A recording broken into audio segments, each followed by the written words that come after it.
Logic Pro Instrument Loader is part of the new Logic Pro integration from SoundFlow. And the power of the instrument loader is that you no longer have to dive through text-based menus to find your instruments. You can lay them out on a Stream Deck, and then you can instantly load any of your favorite software instruments just by clicking a button on your Stream Deck.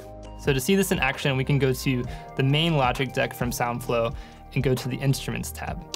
Under the Instruments tab, we have synths like Alchemy and ES2.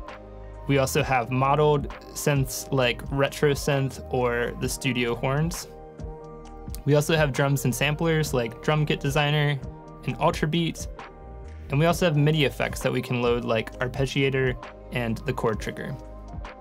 The beauty of SoundFlow is that everything is customizable, so you can customize your own presets to load your favorite software instruments whenever you want. The instrument loader is what we call a command template, and command templates have template properties that allow you to save different values for each preset.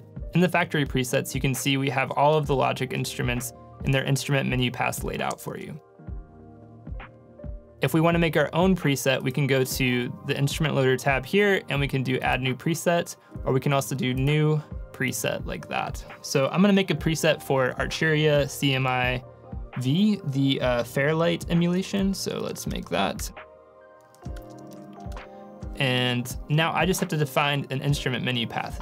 To do that, I'm going to go to Logic and just see what it is. First, I'm going to initialize this, and then we're going to go to AU Instruments, and then Arturia and CMI. And this is exactly what we're trying to avoid, this long chain of text-based menus that totally kills the creative flow. But for now, we're gonna remember the path that we have here. We have AU Instruments, Arturia, CMI-V, and Stereo.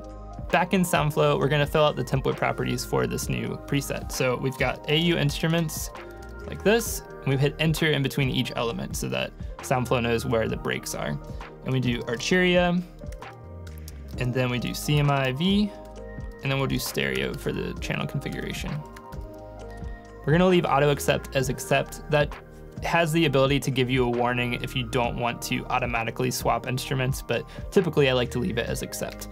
And then we're gonna also add an icon really quick. So we can do that by Command C, copying that PNG file, and we're just gonna set the icon from the clipboard.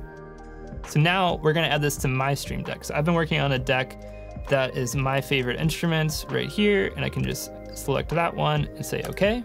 You can see now we've got a full complete deck of my instruments, the ones that I like. So to see this in action, we can go back to Logic, and I'm just gonna load up my deck. So we can go and add the ARP 2600. We've got Native Instruments Contact, Battery, and the Jupiter from Arturia as well. And I can just go back to the main deck and get our MIDI effects to do a chord trigger and the arpeggiator. And now I can just play one note and it's gonna make an arpeggio.